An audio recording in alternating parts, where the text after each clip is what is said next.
What's up, Shane? Give me a second here.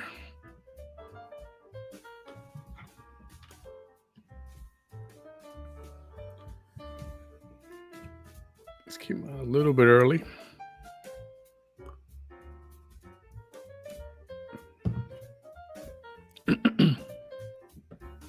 What's up, cuz?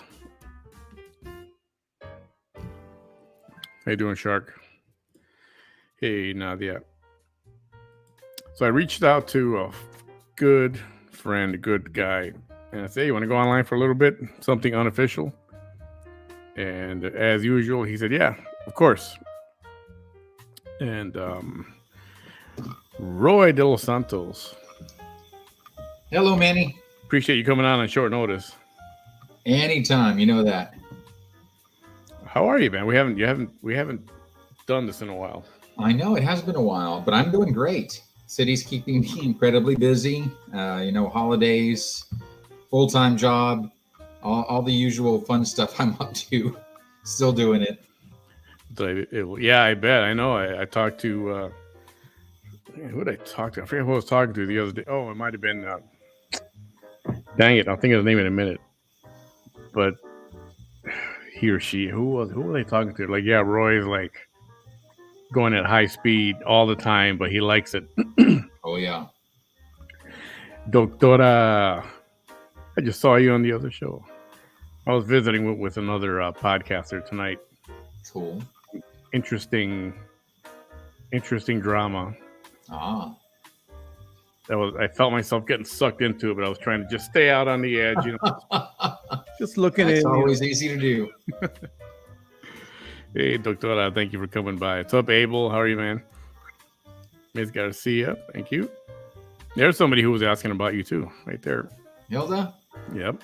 Awesome. Okay, I'll be honest. It was her idea. So she's like, yeah, how come you haven't had Roy on for a while? You should get him. I was like, you know what? Yeah. So I'm coming back tonight at 10:30 anyway. So. And I'm always available. I know you've been. They've had so many topics for you to be able to tackle over these last couple of months. So I understand completely. Oh man, there's been a lot of stuff going on. What's going on in the city? What is any big news at all? Or is it just the big thing right now, of course, is the increase in COVID cases. So we're watching those very closely. And with the holidays, we expect numbers to continue to climb. We're seeing increases in testing right now. I know several local places are out of the home test kits, but the county and the city have testing ongoing all this week. Yeah. Hospitalizations are starting to climb. But luckily, in some of the news that I've seen, I don't see a lot of deaths being attributed to Omicron. Very, very low numbers, and mostly among the unvaccinated. So that's a good sign. And we still encourage people to get out there, get your vaccine if you haven't, get your booster if you haven't. It's just the right way to go. Yeah, we touched about. I was online at 7. I did a show at 7, and we touched on this a little bit. How, first it's. The mask thing, first of all, is on and off. Yes, some people no. If you're vaccinated, you don't have to wear it. And then it was, if you're vaccinated, you still have to wear it. And then it's like, if you're indoors, you don't have to wear it. And then all of a sudden, if you're indoors, you do have to wear it. Yep. And then the CDC now comes out with, well, you don't got to do a 10-day quarantine. You can do 5 days, and that's okay. But you still got to wear a mask. And it's like, who do you even trust anymore? That main source, the CDC, you figure you should be able to trust, right? But nobody trusts anybody right now. I mean, it's hard to pick one person and go, oh yeah, no, I'm going to listen to that guy over here. No, and it's tough. It's moving at the speed of light, I think, compared to what we've seen in our lifetimes. And so that's why we've got so many evolving directives coming out. I think for the most part, we've just really got to use common sense and understand that even the folks at the CDC and the doctors that we see on the news, while they're giving their educated impressions and their educated instructions, they're human, and it's possible they could make mistakes as well. So we've just got to be responsible as Americans and as human beings and take precautions that make sense. Yeah, like that makes sense. Very basic common sense things. Yes. Things that I've been doing forever. I mean, if the guy next to me standing there starts to sneeze and cough, I mean, I'm always doing one of these and walking away. Exactly. I'm not going to stand there and go, Yes, nothing's gonna happen to me. Because I had, I don't know, 20 years ago, I had a young kid. Well, my kid coughed in my face. I was putting on his tie or tying a shoe or something, and he just I came on and coughed right. And of course, like 2 days later, I was sick as a dog, nasty sick. So that kind of stuff does happen. It's just common sense stuff, you know. Yep. Hey, Marisa. Doctora. Yeah, we're just talking small talk here and there, kind of like what I did earlier tonight at 7. Just wanted to get Roy's take on a few things, and just Roy used to come on here. Some of you know this, some of you don't. He used to come on. We used to be on for 2 or 3 hours at a time, just maybe an hour official, and then after that it was just whatever we talked about, and we'd be on for a couple hours. I think I still hold the record, right? I think so. Good. I think so. Was it just shy of 4 hours, right? I think it was pushing 4 hours. Yeah. Yeah, that's unforgettable moments at Roy. It's called having good hygiene practices and manners. It is. Absolutely. That's exactly what it is. You know, it's common sense, and like we said on the show, I said it, and my other guests have said it. Common sense isn't so common anymore. That's right. And you know, this was it Omicron or Omicron? You weren't a fraternity boy, were you? No. You know your Greek letters if you were. That you know, when it first came out, oh, it's nothing, it's harm, it's not so bad, you know, just like having a cold and stuff. And then, you know, the CDC dropped the 10-day thing to 5-day quarantine, and now all of a sudden it seems like almost overnight, all of a sudden now it's everybody's getting infected, everybody's getting sick, everybody's got this thing. But it's not something that they can test for on the spot. It's like they've got to test for it, and then they've got to send out the tests, if I'm not mistaken. So I imagine that takes a few days. I just, you know, it's hard to believe the data that's out there and where it's coming from. It's like, what's real? You know, it's frustrating. Yep. But I think for the most part, what I've heard with regard to Omicron is that it's definitely more infectious than Delta has been, but it seems like it's less severe, especially among the vaccinated. Yeah. And I'm hoping that holds true. From what you know, I like that. Yeah, Shonda. She's talking to me about that one. I'm like, it's been 3 months since I've been on, Shonda? I know, right? You again, yeah. From what you know, from what you've heard, are the hospitals here again backed up or packed with cases of COVID and people in the hospital for it? My understanding is that the admissions are on the rise. I don't think we're at capacity or over capacity right now, but the numbers are climbing is what I understand. Yep. I don't know what else. Have you guys talked, not that you'd say anything publicly if you've talked about it, but I mean, is there any kind of talk to try to get people to hunker down and start battling this thing at a different level? Not that I'm for, you know, my stance on masks and all that stuff. And remember, as a city, we're pretty limited on what we can do. Most of it's going to come from the governor. And then, as we've seen in the past, when cases hit certain levels, there'll likely be some authority for the county judge to take some action. But the city's really limited on what type of things we could implement. So it's unlikely that you'll see anything like that come from the city of Brownsville. But we're absolutely going to be advocating the safest protocols and procedures that we can for the community. Yeah, I mean, do you see the city telling people or telling businesses, all right, everybody's got to mask up no matter what now? Encouraging maybe, but mandating, no. I don't think that's likely. Yeah.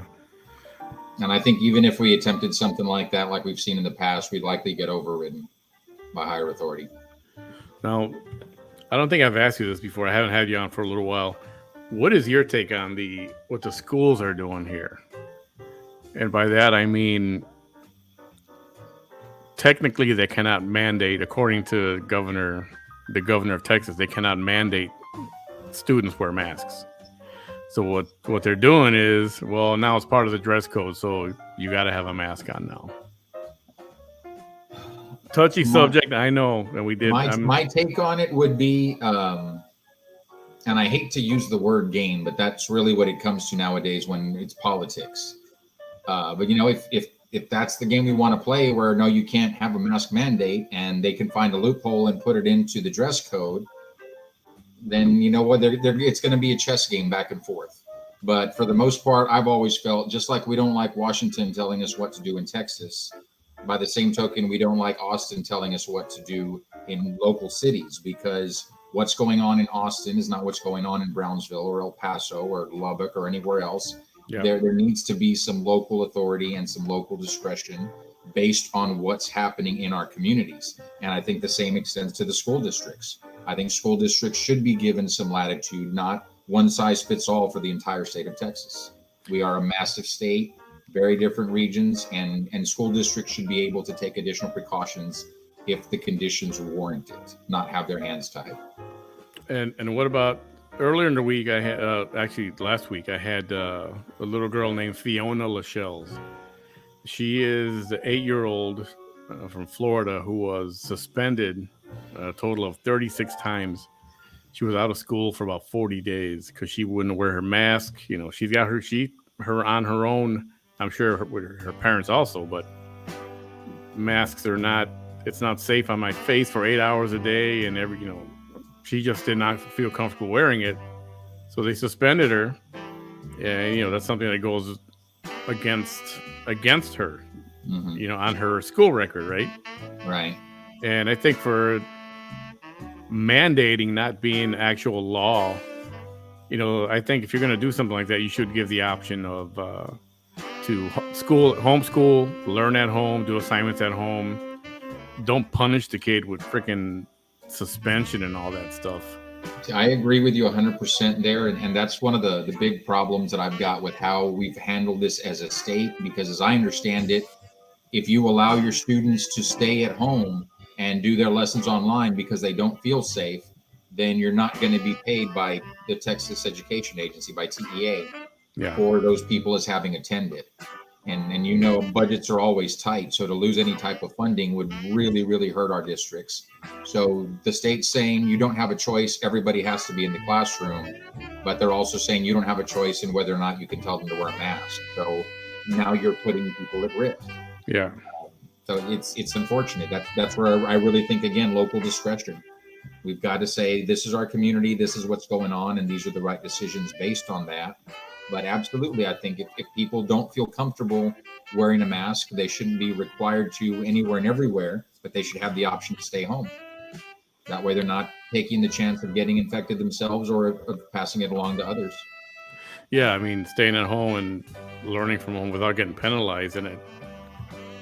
And we know that the home experience is not ideal. There's a lot to the human interaction for kids, but there are times when numbers are high that it's appropriate. You've got to mitigate risk.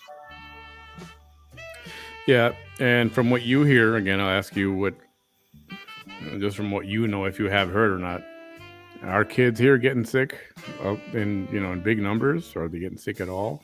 That's my understanding. I haven't looked at the most recent reports to see what the age groups are, but the reports that I've gotten, again, without looking at them personally, is that it's the younger generations.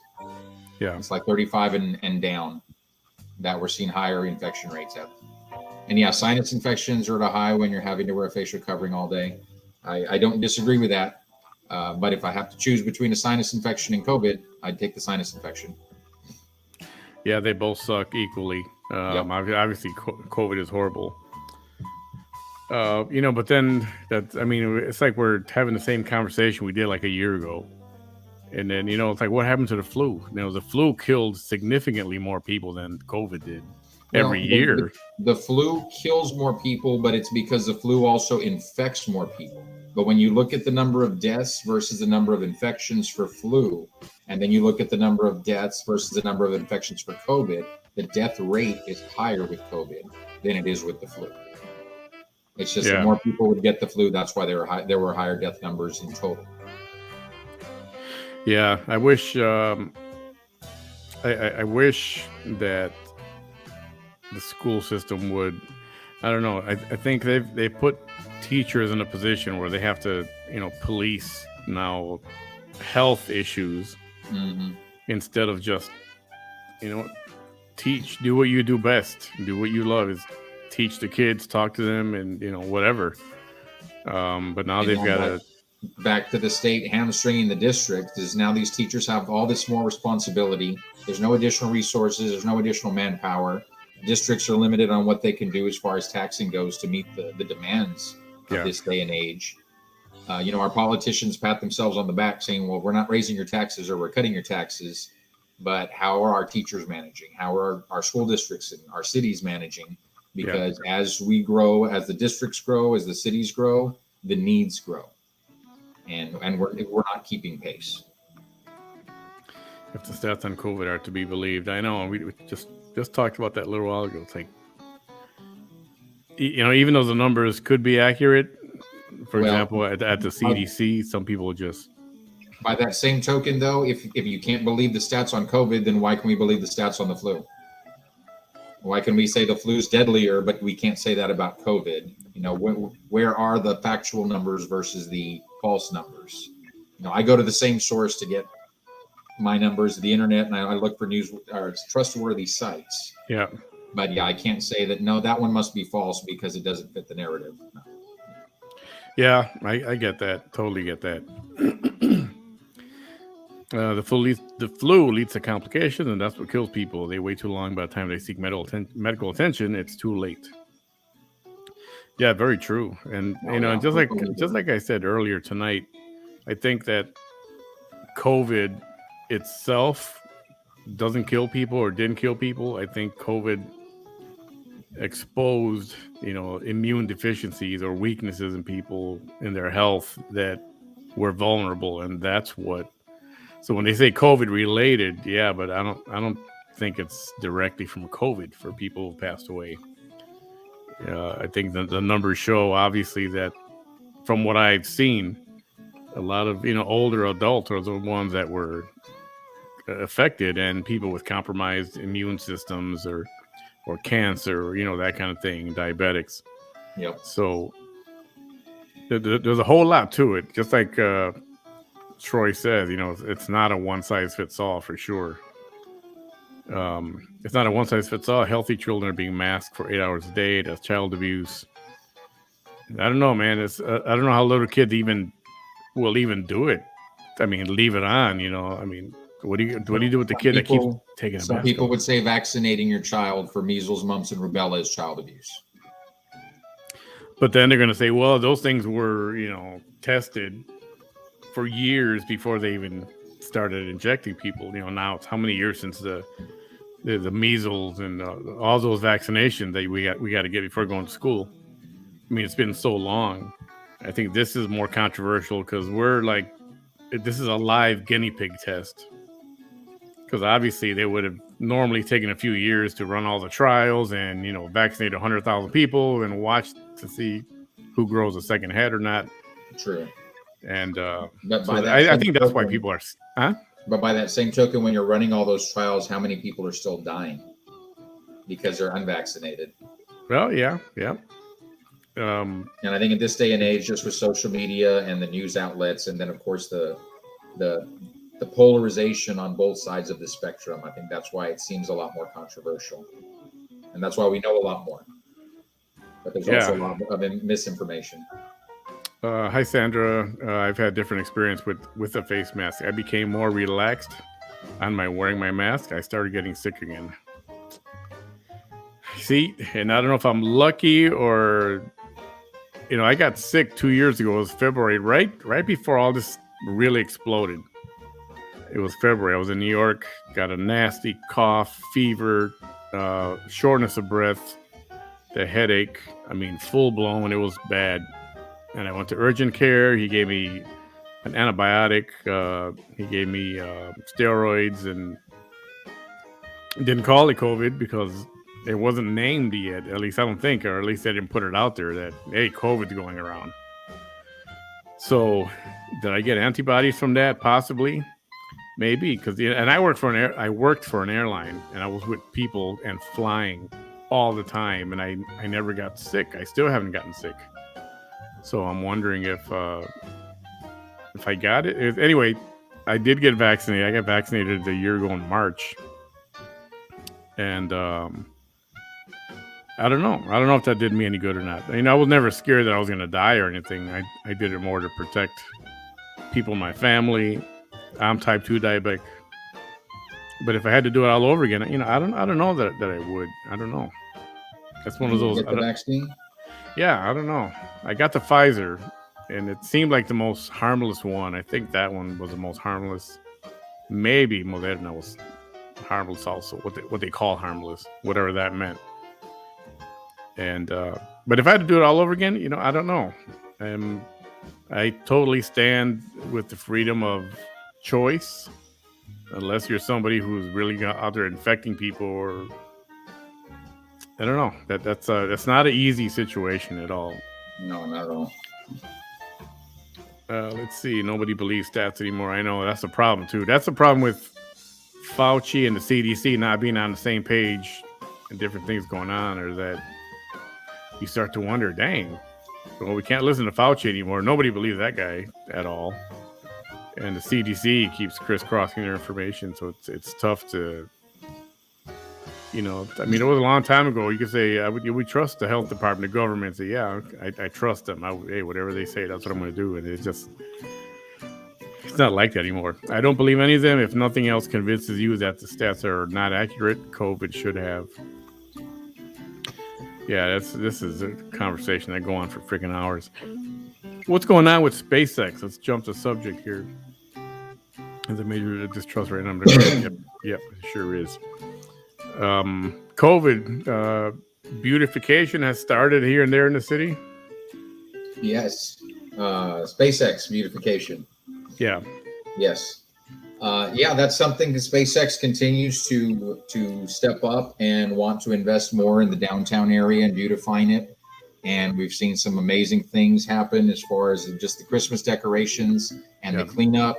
I know there's going to be 2 more rounds of improvements. One is the more cosmetic things that don't require building permits for cleanup on the facades of buildings downtown. And of course, very, very close attention being paid to its historic building and what the right methods are for those types of cleanups. And then there'll be another phase for things that are a little more intrusive that would require a permit, like replacing windows or different things that might need for the faces of the buildings downtown. Yeah, so that's comes from the money that Elon Musk donated to beautify, right?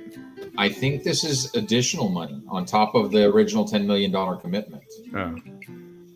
Oh, that's awesome. Yes. So you got a few grand of those in your pocket, right? That's why I still drive a 17-year-old vehicle. Yeah. Oh, you mean you didn't get your electric car yet? No, I have no. Well, I have an interest in getting an electric car, but truth be told, I'm a Ford guy. I really am. Ford is the biggest sponsor. The South Texas Ford dealers are the biggest sponsors of Sobeto Festival. So I will always be looking for a Ford or GMC or Cadillac, because Freedom Motors is another one of our big sponsors, and we love all of our sponsors at Sobeto. The biggest selling point for me, especially on my Ford, I love the keypad. I love that if I go out to the beach, if I'm out paddleboarding or doing whatever, I can lock my valuables and my keys in the vehicle. I don't have to take them with me and worry about losing them in the bay, worry about getting them wet. I use the code, and it makes my life so much easier. Yeah, that is a nice feature. Talking about electric cars, but real quick, Sandra says, I feel the face masks actually help me from getting colds and sinus infection. I actually am going to keep wearing my mask for my own personal well-being. And that's cool. If it makes you guys feel better, if you actually do think it helps you, protects you or protects others, I don't got no problem you guys wearing it. I don't want to wear it everywhere. I'm not going to. And if I'm sick, I'm not going to go out and try to infect everybody. I'm going to stay my ass in my house, and I'm going to stay there until I'm not sick anymore. And if everybody did that, the world would be a better place right now. But, you do have a lot of people that are going to got to do what they got to do and express and promote their freedom, even if they're sick. And they're all getting people sick. Doctor, exactly, Manny. Multiple underlying conditions compromise their immune system. Yep. Hospitals and doctors receive more funds if they label those deaths due to COVID. Now, I was trying to get confirmation on that, and I've heard both. I've heard yes, and I've heard no. And I've heard them from both people. I've heard them from physicians who won't come online live, and then I've heard it from registered nurses, and I've heard both. So, I don't know if hospitals are getting money or not, per just because labeling it COVID or that. It wouldn't surprise me, I suppose, but I'm not going to say that's what happens. And I think to some extent also you've got those who would not be able to afford treatment. And if it's something COVID related, the government is taking care of it. And so you're getting free healthcare there for some that are in need. And ultimately, if we're treating those that are sick, it's going to be better for everybody's welfare. Yeah, and if in case you didn't know, there is a government plan. If you had somebody in the family was a victim of COVID or COVID related, they will reimburse you for funeral expenses up to $10,000 or $15,000, something like that. No, I hadn't heard that. Yeah, Shonda sent that to me, and I meant to post it, and I just slipped my mind to put it up there. But you pay for your expenses, and people have already gotten reimbursed for it, so it's actually working. So if you have an expense, funeral expense, and obviously money is tight for some, save your receipts. They'll ask you for documentation, and you will get paid back. I'll see if I can post that tomorrow. But that's a real thing. Nobody will voluntarily get a vaccine, then say it's abuse. Yeah. If it's voluntary, then of course it's not. Vaccinated are dying also. Yeah, I know, and that's what makes it. I don't know. If this was 100% foolproof, you'd get the jab and nobody would die or nobody would be sick like drastically. And if it was like proven like solid, then I'd be all for the vaccine and masking and all that or whatever. But it's just not. I don't think it's clear.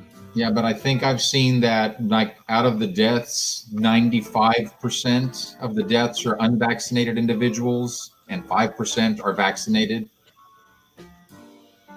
Yeah, see, Troy, I'll say I don't feel like a vaccine's being pushed on me. I feel like the government pushed to create the vaccine. It's available to me, and I made the choice to get it. And if you had young kids, we shouldn't be trying to shame people who are choosing to get it. And if you had young school-age kids, would you get them vaccinated? Without a doubt. Really? Yeah. Lots of people in my family have been infected already. Luckily, most of them survived it. My grandfather did not. My grandfather, World War II veteran, 94 years old, but in very good condition health-wise, and was the type that every year hosted the New Year's Eve party. He loved socializing, loved his family, and to have died alone in the hospital because it was a time when families couldn't be in the hospitals with their loved ones if it was COVID. It's a travesty. Yeah, sorry to hear that. Yeah, that's a crappy situation. That's a whole other story about the Pfizer fact sheet warns that long-term effects aren't known. That's why I'm glad I got Moderna. Yeah, I don't think they're known on any of them. They aren't known on any of them. I mean, they can't be. They haven't been out there long enough, right? Long enough yet to know long-term effects. I mean, the way I see it. We also don't know for sure the full extent of the long-term effects of COVID when you get it. Yeah. And again, it's different for everybody too. Right. It's different on anybody. And from what I understand, again, I'll say that again. I like saying, from what I understand, from what I've read, kids' immune system is freaking strong as they're growing up. They've got a solid immune system for the most part, unless they're compromised. So that's why I don't think you see kids dropping dead all over the place or getting very sick. Sandra, you're being exposed to germs you would be resistant to if you hadn't been shielding your immune system from them, like pre-COVID. That's true. You know, the natural immunity system, you're teaching your body to fight on its own. How is it going to learn to fight this or whatever comes its way if you shield it from everything? That's what she means by that. And I get that too. I understand that. Absolutely. I truly believe kids can fight this stuff on their own. I'll never leave my mask behind. Have it with me all the time. Yep, I'm not. Like I said, I'm not a mask hole. If you want to wear it, wear it. I'm not going to shame you for it, and just don't shame me for not wearing it. But I'm going to act responsibly. I'm not going to go out if I feel sick. I'm staying my ass at home. Health experts expect us to believe that a toxic vaccine has better immunity over your own body. That's laughable to me. I'll trust my body over vaccine any day, and I do too. Yeah, but the fact that he's labeling it as toxic tells me already not to trust his judgment or opinion, because he's not being fair right there. That you're calling it toxic, you're not being fair. Yeah, I just think it's fair calling it toxic, since we don't really know anything about it yet. It's just. And then that's like saying saline is toxic because I don't know enough about saline. But all the data's out there on saline. You can read whatever you want on saline. Saline's been around for how many? For freaking ever. And there's data out there on these vaccines as well. It's just too new. I'm just saying. It is too new, but that's why to call it toxic implies that it's poison, that it's going to kill you, that it's going to hurt you. That's completely unfair when you see the numbers that we're seeing. When you're seeing 95% of deaths are unvaccinated versus 5% that are vaccinated, yet that's what's killing us. That's not fair. Yeah, I understand the distrust. But it's funny that, Trump was one who was able to push this through. Yes. Cut all the red tape. Love him or hate him, he got this. And I remember back when it was happening, I'm not going to do that. That's a Trump thing. Trump created the vaccine. I'm not going to get the jab. And now, they're pushing everybody and their mother to get jabbed as soon as possible. Now his fans are booing him because he's advocating for the vaccine and the booster. Yeah. But he always did. He was pushing for it. He was pushing for the vaccine. He pushed for its development, and then, he got vaccinated himself. But when he's at his own rallies and acknowledges it, he gets booed. And that's ridiculous. And I said this the other day, last week. I'll never forget. He was sick. His first statement when he spoke to the public after being, I think he was still at the hospital. I think he was still at Walter Reed. His first words out of his mouth were, "Don't let this thing control your life," and that'll stay here forever. And that's why I'm. You have to go on. You got to live your life. Just be friggin' responsible about it. Don't do stupid crap. I guess that's the one good thing. One of the good things that came out of this: more people washing their hands. Hopefully, they're not touching their face so much. They're a little more aware of. I don't know. Yep. Hopefully. I just wish more people would wash their hands after they use a toilet. I'd be happy with that. Because at the airport, I've seen many people come in and out and not even wash their hands. And it's funny because I'll follow them to see where they're going to make sure they're not going on my flight. So then I'll touch even less. Speaking of Sombrero, is that still happening? Yeah, what's going on with Sombrero Fest? That's a great question, Veronica. And I'll tell you, as of right now, we are planning full speed ahead as if we are absolutely having Charter Days and Sombrero Festival. We are meeting with the health authorities right after the new year. My board of directors is meeting with the director of public health in the city. We're going to invite the county as well. And we may even have a follow-up meeting at the beginning of February. And we'll be deciding what precautions need to be put in place based on health conditions at the time. Right now, all indications are that Omicron is going to peak sometime in January and linger into February, taper off in March. And of course, as we know, things spike in other areas of the country before they spike down here. So we've got to watch that carefully. But we'll be paying very close attention and working with the health authorities to make sure we're taking proper precautions. And we look at other cities, other events. Some require proof of vaccination. Some require or negative tests within 72 hours of the event. Some offer testing on site. So I would say right now, all options are on the table until we meet with the health authorities and until our board of directors convenes. But in the meantime, we're planning as if we're absolutely having the festival this year. We've got a lot of people watching from out of town that are not from Brownsville and not, for that matter, not even from Texas. You want to give us a little showcase as to what Sombrero Fest is for those who Absolutely. don't know? So in Brownsville, Texas, a local holiday is called Charro Days, and that was born back in 1938. It was born during the Great Depression as a way to lift spirits in the downtown area and create some festivities. Years later, that's still a very successful event. Years later, in the mid-'80s. In 1986 was the first Sombrero Festival. And it's a 3-day event at Washington Park in downtown Brownsville, just 2 blocks from the parade route, with food booths, games, events, and music. We've got 2 main stages. We've got our main stage, which is Tejano, Norteño, Conjunto type music, and the big tent, which you'll have your classic rock, some local bands, some jazz, some country. The Latin Jazz Band, the U.S. Army Latin Jazz Band comes down every year. They do a fantastic job as well. Nice. But it's the biggest 3-day event in Cameron County, Texas. We're very, very proud of what we've built over the years. Very family friendly, and we recruit a lot of nonprofit organizations to serve as volunteers. And then Sombrero Festival Limited makes a donation back to those nonprofit organizations based on the number of man hours they put in at the annual event. That's awesome. And now, what are the dates of that?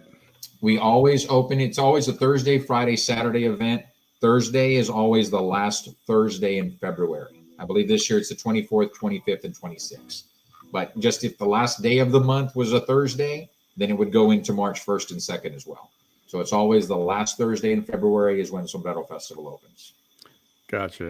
It is a fun time, and that coincides with spring break, actually, or right at the beginning of spring break, or in the middle of spring break, or somewhere in that ballpark. So for those of you who don't know, we're at Brownsville, which is South Padre Island is our backyard here. And it's a fun time. If you guys want to come down and spend a few days, would definitely recommend it. David Lee, how are you, buddy? Hey, David. It's a familiar face. Hi, Danny. The common cold can kill those with autoimmune issues, too. Oh, for Shane. Yep, this is true.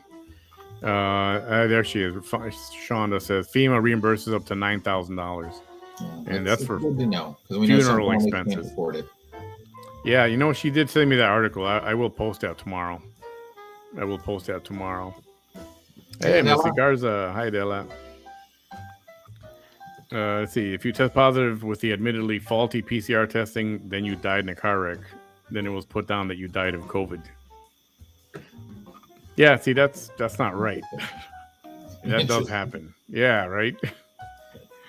I wonder how they could possibly justify that cause of death if you were in a car accident. That's interesting. Yeah, but I wouldn't put it past some. Yeah, definitely. That's not accurate. The studies I've seen have shown higher hospitalizations in reinfection rates and deaths in the jabbed. Higher? Yeah. No, I don't believe that. I've sent a bunch of stuff, a bunch of documents on that, and I haven't had a chance to read them yet. Yeah, I'm going to take the time this weekend to do so. Guess it depends on who pays for which thing. We talk to the heads of the hospitals locally, and that's a question we ask them. You know, when we're talking about admissions, is it people who are vaccinated or unvaccinated? But yeah, I have not heard from one health official local that I know personally that tells me that there are more vaccinated people being hospitalized than unvaccinated people. Stage 3 trials will not be completed until 2023. Stage 3, I forget what the stages are, but that could sound right.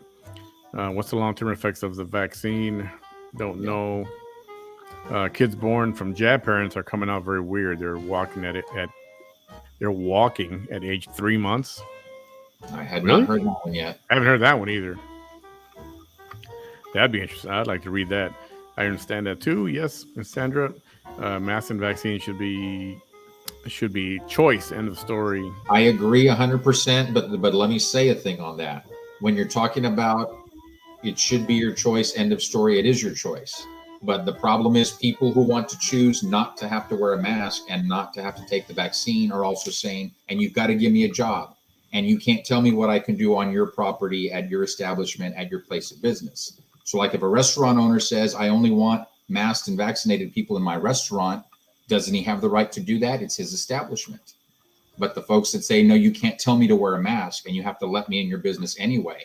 Where do my rights stop and your rights start if I'm going onto your property? So how do you reconcile that restaurant situation with letting the guy walk in, making him walk in with a mask, and as soon as he sits down 10 feet away, take the mask off and everything's fine? If I'm the business owner, then it should be my choice to say whether or not you have to wear a mask when you're not sitting at the table, because it's my business. And if you don't have to want to wear a mask, you shouldn't have to wear a mask. Don't come into my establishment. And even though there's no scientific proof that masks are effective, like they want to make you believe it is. Well, and you and I have talked about that before, about the masks and their efficacy. And yeah, I think the example I gave you last time was that there's somebody standing behind you in line and they sneeze. Are you going to get more wet or less wet on the back of your neck if they're wearing a mask versus not wearing a mask? And it's about the droplets. And we know that right there, that's scientific. I mean, we can do that study where we sneeze without a mask and sneeze with a mask and count the droplets. I'm fairly confident that it's going to come back that there is some efficacy to wearing a mask and reducing the amount of droplets that get out there when you cough or you sneeze. But that sneeze is the same whether he's got COVID or he's got a regular cold. I mean, obviously, you don't want nobody snot on you. Oh, absolutely not. But it's the fact that the droplets can. Oh, great, because it's blue. I can't see it. That's pretty funny. It's green, actually. This is a green color, so it's not showing very well. But the droplets of the COVID are very fine. That can go right through these things. The particles. Yeah, right. The particles, the droplets are really minuscule, and people have done that test where you breathe through it and your phone fogs up. Absolutely. Remember, if your phone did not fog up, then you'd be dead in a few minutes because you'd suffocate wearing that mask. Air has to be able to pass through that mask, otherwise you would die. And it's just like, think about it, when firefighters wear masks to keep that smoke out of their lungs. People when they use smoke bombs and tear gas and stuff like that, they wear gas masks. It's not that air does not pass through them. Air has to pass through them or those people would die.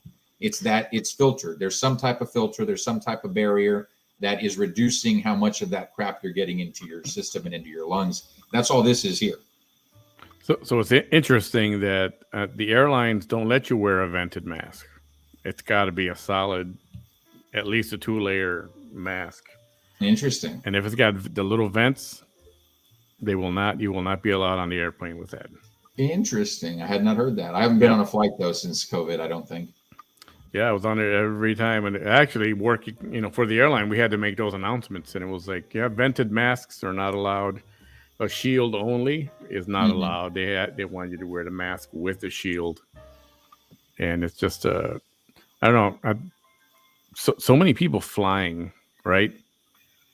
And there have been no super spreader events on airplanes. 100 people tested positive on flight. 246. New York to Chicago. And that hasn't happened. And is it because of the mask? Is it really because of the mask, or is it just because it's a good question? Things that make you go, Troy, tell that to the over 800,000 that have died from COVID-19. Yeah, and Joe Biden said any president who lets 200,000 people die shouldn't be president anymore. Poison. I know, Troy. I know you believe that, and I think I'm there too. I'm not fully there, but I'm there. Well, and what I say to that though, guys, is just that when you make a statement like that, people stop listening because it sounds like you've already made up your mind. You're not basing it on science. A lot of like what you've said tonight, Manny. A lot of what you said is we don't know. It hasn't been out long enough. It hasn't been tested long enough. Yet, folks are very comfortable saying this is poison. This will kill you. So why, when by your own admission, we don't know enough yet, how can we conclude that this is poison and will kill you? And even though the question is there, I don't know. It's like, what is this thing? I don't know. But I want to jab you. It's like, okay, go ahead. And it's like there's some kind of people still believe that it can't be that bad. It's going to kill me. Yep. I believe it. That's why I took the vaccine. Talk about faith. See, I don't know if I'm doing the booster. No, I'm definitely doing the booster, but I still want the booster to be Moderna, which is what my preliminary shots were as well. Yeah. Because I've heard fewer bad stories about Moderna than I have about Pfizer or J&J. Melida says, I was diagnosed with an autoimmune disease in April. I wear my mask and shop early to avoid crowds. I like that, Melida, and I'll tell you that's one of the things that bothers me the most about this, because life does need to go on, and I hate that stores are not back to 24 hours again. And I understand they're stocking and cleaning, but I loved shopping at 3 and 4 a.m. when there were no crowds, when I'd be exposed to a lot fewer people, and I don't have that option anymore unless I go to CVS, which is 24 hours, thank God. But yeah, that bothers me that not enough places have gone back to 24 hours yet. Yeah, and now, I was hoping, I'm thinking it was headed that way since Delta was starting to calm down, things were starting to relax, and then, nope. Yeah. Here's the new one. I forgot the name. Omicron. Mm-hmm. And that sucks. Oh my God, I can't type fast enough. I'm walking away. Danielle. Danielle, you're funny. I do the same. Yeah, shop early. And people are more aware of who not to trust and aware of the deep corruption right in their community. Yeah, some more than others. I totally get it, man. I do. Amelia, sorry for misspelling your name. Isabel, hi. Hi, Isabel. Hi, thanks for hanging out with us for a little bit tonight. Nothing there. It's okay. Shonda says, "Oh, Troy, put it back." So what I was going to say about the Tesla, it takes a while to get through the comments. You have time to, yeah, it does. Remember, it's a 3-hour show. You've got plenty of time. Yeah, we'll be here for a little while. The matter of factness had me heated. I was typing like I was having a stroke. Oh, Danielle, I'm glad you're here. That's funny. Let's see. It's been suggested that the Omicron variant, Omicron variant, or the Omicron variant has found its sweet spot. In order for a virus to thrive, it must be tolerable for humans to endure. It's biology. I think I did hear that today as well. Interesting. So I do want to hop over to a different subject. I just want to get rid of these comments that have been up here for a little bit. They just need to list COVID-19 diagnosis code. Yeah. Omicron, yes. Stats. It's like trying to get the truth from Pinocchio. Funny. At least with Pinocchio, you know when he's lying. Right. With politicians, it's hard to tell sometimes. Yeah. Well, usually every time they open their mouth, but it's not everybody. You're right, Danielle. Vaccinated folks are transmitting it as well.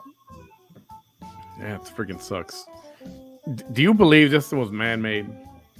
Do you believe it was created at the lab and some fool let it out for whatever the reason was? I absolutely cannot dismiss that as a possibility. I think just the fact that China had gotten defensive about the World Health Organization coming in to investigate, to try and find the origin of it. When a country puts up walls like that, some of them it's just because, they're communist countries and they don't cooperate with anybody. But some of them could be because they've got something to hide. We know, we've seen this over the years. Africanized bees is a result of experimentation and trying to create something, whether it was intended to be a biological weapon or whether it was intended to be something good for mankind. Who knows? But I absolutely can't rule out that there is something at play here that this could be man-made, whether it was intentional or just an accident. Yeah, I can't dismiss that. There's not enough that can convince me that this is just a fluke. Yeah, it's and then I'm watching that there was a city in China that went on full lockdown. I mean, there's only people stay in their homes, and the way they're disinfecting the city. I mean, they're spraying the sidewalks and everything with all these. It's like I don't know if that's effective or not, but it just seems a little. It seems excessive. I don't know if they're just showing off what they're doing to polish up, or part of it could be also that if you want life to get back to normal, some people will feel safer and will be more inclined to get back to normal if they feel like the city's really taken a lot of precautions like that. So it may be about building public trust. Yeah, it could be more of a show, more like, hey, they see us washing the streets down, so everybody will feel better about walking on them in 2 weeks. I wouldn't fly right now for the simple fact that people are going crazy and acting like children, and because so many flights are canceled, I might not ever get home.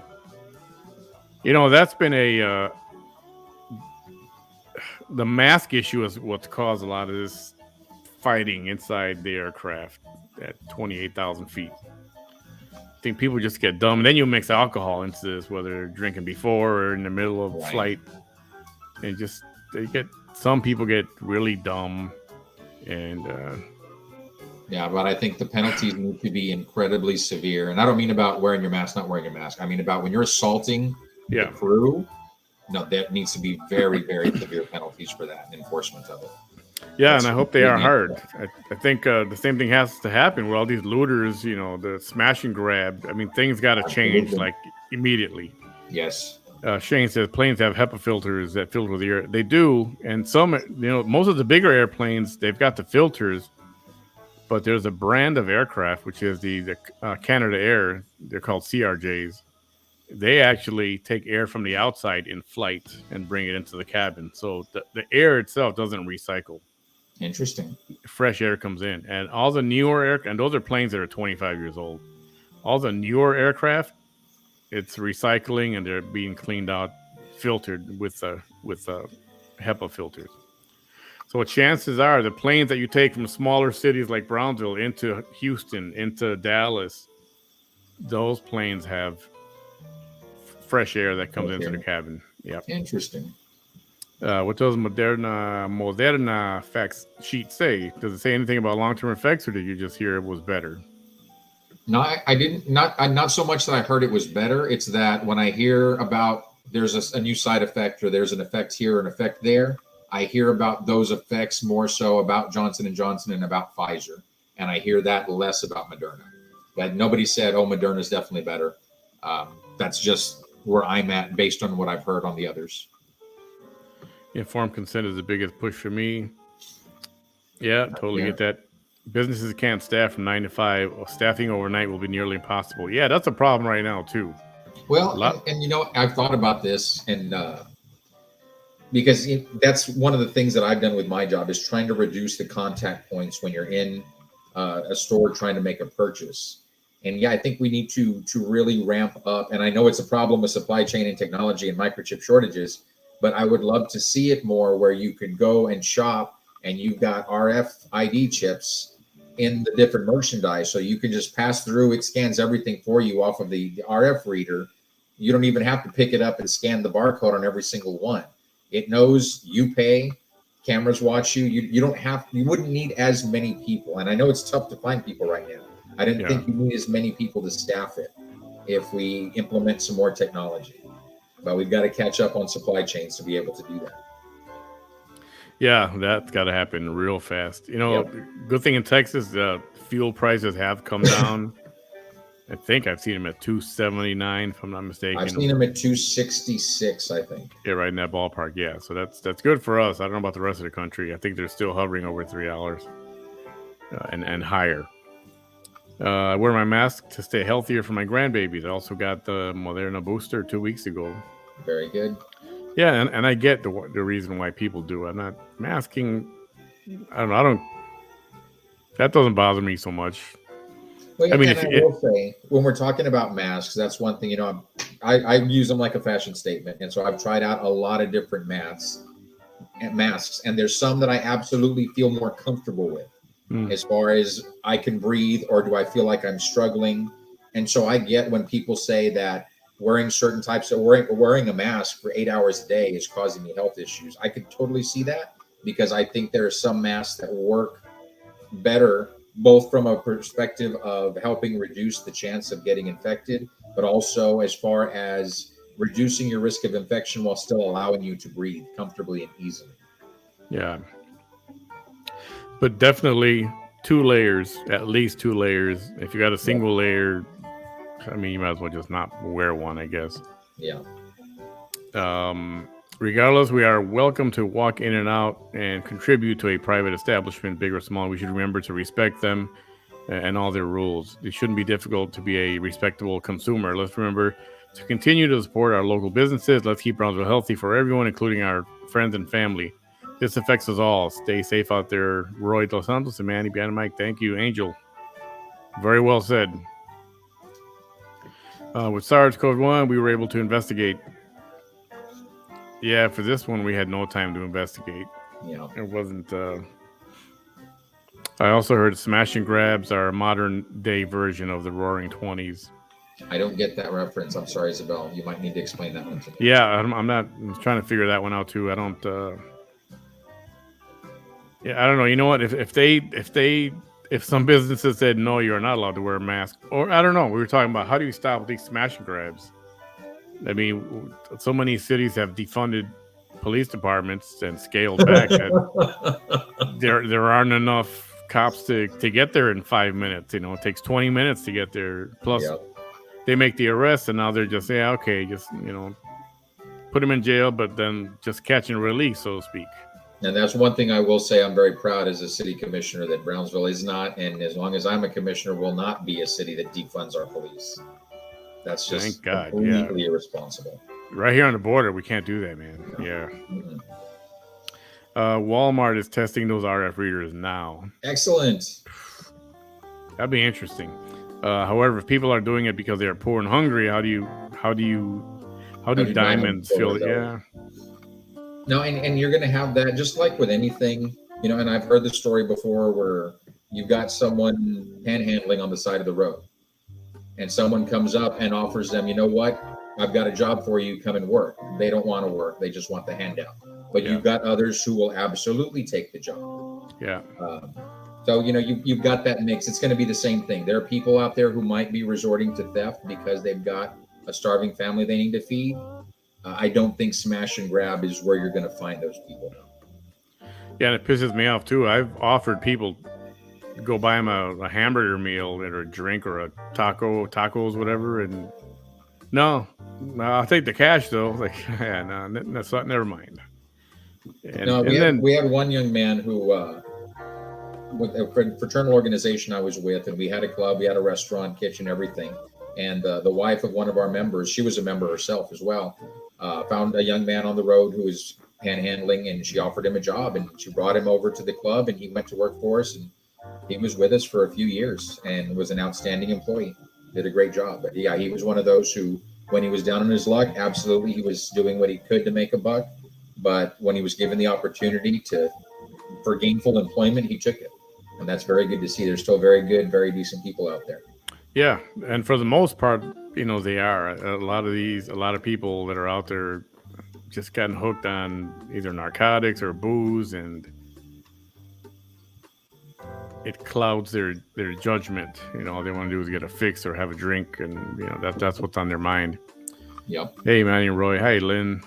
I got a question. My family in Dallas want to attend Sombrero Fest, but some of them got their second dose. Some of them got their second dose months after the first dose. Is that considered fully vaccinated to enter? Good question. I think it's less whether or how many months after they got how many months later they got the second after the first. I think the question would be now, if since their second they are booster eligible, if they've gotten the booster, because I think fully vaxxed is an evolving term. I think fully vaccinated before was you got your first and second shot. Yeah. But I think more and more as this continues and as we see variants, fully vaxxed now means you've got your first two and you've got the booster. And like I said, I can't tell you where we are right now on what our expectation is going to be at the gate. If we're even going to ask for vaccine cards, we don't have that answer yet today. Definitely keep following us on social media, and I'll come back with Manny and we'll talk about it here as well once we've made some of those decisions, because disseminating the information is going to be so important. I think for me, if this were not a time where we're looking at boosters now, if they've got their second dose, even if it was more than the 30 days or 45 days after the recommended, I would consider that fully vaxxed. But whether or not that will be considered fully vaccinated come festival time, depending on where we are in the health conditions, it's too soon to say. Yeah, I mean, if it's that far apart, they may just have to start over again, I imagine. I don't think so. I think it's just your resistance levels never rose to the peak of what they could have been if they were too far apart. But I think you're still in better shape had you not gotten the vaccine at all. Yeah, I see that too. Hey, Joe. I find it very funny that some people accept COVID-19 facts from non-medical or ill-informed personnel. Ignoring the information from the CDC, NIH, and the WHO is like asking for an opinion about a brain tumor from an auto mechanic and ignoring the neurosurgeon. Yeah. I know, but that's what we're just talking about. a few minutes ago. It's like people have lost faith in the CDC and stuff. I mean, you can't blame people. I mean, you're getting all kind of news from everywhere you ask. It's something different. It's easy for someone to be discouraged, right? Yeah. The U.S. Senate voted also, and we know this, that there's going to be players even from outside the U.S. who are going to try and throw fake news out there just to cause rifts and division among us as Americans. We know that happens. So that's part of the problem also, is it's not just that the information's not black and white. It's that there's a lot of misinformation out there intended to mislead. Yeah, I believe that too. I wish I'd go back to work. I feel unproductive and like I don't contribute to my household or the community. It infuriates me when people who can work refuse to get off their butts. I love that. I had not heard that term. I love that, Shonda. They're sit-upons? They're sit-upons. I have not heard that term before. Hey, Jen, welcome back again. I'll say that I deal with 300 inbound, outbound passengers a day, plus all the people picking up passengers are coming out to ask questions. And as much as I dislike wearing a mask in the airport, it's currently federal law, so I'm done with being the principal. Just follow the rules wherever you're at. Yeah, I know. And there's no place I hated wearing a mask more than my travel day. When I had to leave the house, guess what? As soon as you step into the airport, that mask has to be on you, and you cannot take it off until 12 hours later when I would land at my destination. And that was just brutal. And we did it. For us, it was. For airline workers, you got to have it on. It's a FAA thing. And frustrating. It is, for sure. Great Depression equal Roaring 20s. Now that makes total sense. Because when I hear Roaring 20s, I'm thinking the Great Gatsby. Right? I see people dancing and stuff. Smash and grab to the Great Gatsby. But yeah, Great Depression, and people were having to get creative on how to feed their families and stay alive. Now I get it. Yeah. Ask your doctor about length of time between doses. It's got to be easy to find somewhere. I'll try to find out. Roy, important question. Where will the new tractor supply be located? I know I've heard that, and I should know the answer, and I'm so sorry I don't. I'm going to have to get back to you on that as far as the location. I know it's in Brownsville. That's an important question. Yeah, exactly. No, it's in Brownsville. Very important question. Using code phrases keeps me out of Facebook jail. Oh, I get it. I totally get it. I know, Jennifer, right? Having that mask on at the counter all the time. Ugh. I'm not going to say where. Some airports I worked at, as soon as we went behind the front counter into the office, they let us take it off. Even though we're supposed to keep it on all the time in the airport building. But as soon as we went back to the office away from the front counter, we just whip it off for a little while. Didn't mean to break the law. Hey, Shannon. Yes, still on right now. So this dude had a Tesla and having problems. So he decided, he needs a new. Say what? I think I heard about this. Hi, Shannon. Nice to hear from you. Nice to see you.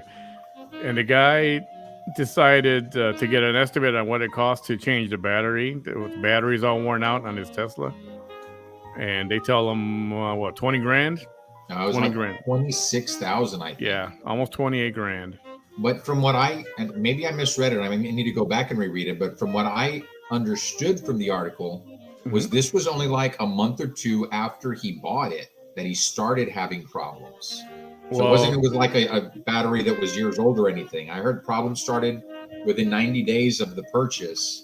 And ultimately, after several attempts to repair, it was determined that it needed a new battery, and that was going to cost like $26,000. Yeah, well, there's more to that story. Okay. What a lot of articles are not telling you is that dude customized his Tesla and voided the warranty. Right? Okay. And that's why Tesla said, yeah, no, you voided the warranty. You want a new battery, it's 20 grand. That makes sense. And he got pissed off, and you saw what happened. He blew up the car. He put dynamite all around it. Yep. Put dynamite all around it. I mean, he had enough money to buy it anyway. He just went. I don't know if he's gonna buy a Tesla again, but he was just not happy that Tesla wouldn't cover him on a warranty. But it's like your phone. as soon as you open it, the screws on the bottom, and you take it apart. Guess what? Your warranty's done. Mm-hmm. Apple will not cover your phone at all. So, same principle there, just on a bigger scale. Yep. And I think we're gonna wrap it up tonight, buddy. Oh, is that all? I thought we were gonna nice little conversation. Is that all the comments out there? I'm shocked. Yeah, we caught up to all the comments. Wow. It's awesome. I'm glad everybody came by. You got anything you want to promote or talk about or push or rant on or anything? Nothing to rant on yet. There will be lots of big things coming from me with regard to the city. I know before the end of the year, I'm writing up the report right now on drainage and flooding, because that's been a big problem that started right after my term, or that I saw immediately after taking office. And I did commit to the constituents out there that we will have an update before the end of the year on what the plan looks like moving forward. So that's definitely coming. And then after the new year, there's several things that I've got in the works. So I'd love to come back on with you after the new year as well and talk about some of those. Are there any more job fairs coming up? I've had that question a lot also. I don't have a specific date, but my understanding from the last one I attended was that, yes, these are things they plan to have at least a couple of times a year. Yeah, I think there's a lot of Tell him. Only an hour, right? I know, right? He's like I just got here. Roy's like, I just got here. Warm-up. What are you talking about? Yeah, well, that I was on earlier didn't help this particular cause, but Sandra, great show. I'm glad I found you. We'll continue to follow. Thank you so much, Sandra. Yeah, for those of you guys who are new to Manny's show and have not seen me before, there's never a topic that's off limits when I'm on the air with Manny. So even if it's not related to anything I do, never be shy. Throw it out there. We love talking about just about anything under the sun. Yeah, absolutely. All comments are welcome. All opinions are welcome. I don't block anybody. I'll say it the way I've said it before. As long as you're not an asshole, I'll let you say whatever you want to say, and we'll talk about it, and that's fine. Now, we won't always agree. We're always respectful. Nobody's going to agree on everything. I mean, what kind of a boring world would that be where everybody agrees on everything all the time? Yep. So it'd be like Demolition Man. Oh, man. Remember that movie where they had the perfect society, and you weren't allowed to use salt, and you weren't allowed to have things that were bad for you, and you weren't allowed to have sex? Yeah, no thanks. No thanks at all. I may watch that tonight to go to bed. That's a good Yeah, movie. You know what? That's not a bad idea. Yep. But yeah, I mean, everybody's opinion is welcome. I don't care what side of the political spectrum you're on. It doesn't matter to me. I listen to everything. Chuck knows that. Hey, Chuck, are you out there somewhere? That's one thing that I'll say when we talk about life needing to go on and things need to get back to normal. That was one thing I was really impressed with over the last, I guess, few days. Spider-Man breaking records at the box office, like the second biggest opening of all time, and still during the pandemic. So that just goes to show you that this country is ready for life to go on and to get back to normal. So that's good to see. All right, let's hit a couple of movie topics then. You mentioned Spider-Man. Okay, now what about? I've heard not so good things about the Matrix movie. And I haven't seen it yet. I've seen the Matrix films and I like them, but I wouldn't say I'm like a huge Matrix fan. And I've got HBO Max, so I can watch it at home. Yeah. And I've been like, not tonight. But it's because I was never that big on the Matrix, I guess. If it was like a Superman movie, if Spider-Man were on HBO Max, I would have seen that day one. Yeah, I turned on. Okay, so I've seen Matrix, the original one. Did not see any of the sequels, but I started to watch this the other night. 20 minutes in, I woke up at 7 a.m. and I was like, "What the hell happened?" I fell asleep. It was just it didn't catch me. I'll try it again. Maybe it was late. I don't know. I'm gonna try it again. What about? Do we have any musical fans out there? What about West Side Story? I was just talking to my mom about West Side Story. I was over at Mom's on Christmas, and I haven't seen it yet. I'm a huge fan of the original. I'm a huge fan of musicals. As long as it's not something like Into the Woods or like There's a Rob where it's all singing, that I just can't get into. If it's going to be all singing, I can do opera, but when it's all singing in English, for some reason, I just don't jive with it. But West Side Story, I hear great things. I hear some of the backlash, though, was that Spielberg opted not to use subtitles, and there's a lot of scenes where the Hispanic characters are exclusively speaking Spanish. Yep. And that his rationale was he didn't want to offend the Spanish-speaking community. And I'm Some not people sure he consulted on that to think that would offend us if there were subtitles. I know, right? That's one thing I didn't understand. And my comment was, well, here we go again. Somebody who's not Hispanic making an opinion on something that may or may not bother us, which obviously who cares? Yep. A lot of the bad feedback was that there was not a single Puerto Rican actor in the movie. And have you seen the original West Side Story? No. I mean, it was New York. Was it the Bronx or Brooklyn? And there were Puerto Rican families. There was a Puerto Rican, and not all of them were Puerto Rican either, by the way. Right. The main guy, what is his name? Tony. No, not Tony. The Puerto Rican girl's brother, Bernardo. Yep. That dude was from Finland or something like that, or Germany or something. He was not even Spanish, but they sprayed him down with the spray tan, make him look Spanish, and that's what they had to do. But that was a different time. Right. There were no Puerto Rican actors all over the place, so they had to, paint people who look Puerto Rican and make them look Hispanic. So some of the backlash was that, man, they didn't put a single Puerto Rican person in there. And then you got West Side Story, just leave it alone. It was good the way it was originally. I'm not a big fan of remakes myself. Just leave it alone. Get more creative and do your own thing. I do like that they worked in a role for Rita Moreno in this one. She was one of my favorites in the original. I saw that. I don't know how I feel about that. I feel like once I watch it, I'll let you know how I feel about it. Have you seen it yet? No, I have not. Okay. But I saw her clip of the movie, and after reading what kind of flop it was, I felt bad. I felt like it's too bad she's associated with this. Did you see the remake of the TV show One Day at a Time? No. That she's in that, and that is really good. I've been a huge fan of that. Netflix, I believe. And then I think it did 3 seasons on Netflix, and then it got picked up by Pop, if I'm not mistaken. It got picked up by another network for the 4th season. So Rita Moreno plays the grandmother in that, and she's really good. I really like it. Is it called One Day at a Time? Called One Day at a Time, and it's a Hispanic family. It's on Netflix? Yep. Oh, I gotta check that out. Oh yeah, it's really good. Somebody mentioned a movie here. Hang on. We live on Delta. However, we'll ever resolve the drainage issue. Engineering, modern engineering. It won't be cheap because we live on a Delta. It's not going to be something we can just wave a wand at and do it cheaply and easily. Or fast. It takes some work, but it can be done. Manny, why is no one based in San Juan? I want to move back. Good question. San Juan, Texas, or San Juan, Puerto Rico? Oh, no, Puerto Rico. Yeah, flight attendants get based in certain hubs. Uh-huh. And for some reason, Puerto Rico is not a hub for flight attendants. That means they would have to base there and fly in and out of there. Next question: district remapping. That's a good question. That's coming. Yeah. For those of you guys who aren't familiar with that, just like we've seen recently with the congressional races and the Senate and state rep districts, there's been a realignment of the districts based on the 2020 census numbers. City of Brownsville is going through that same process right now.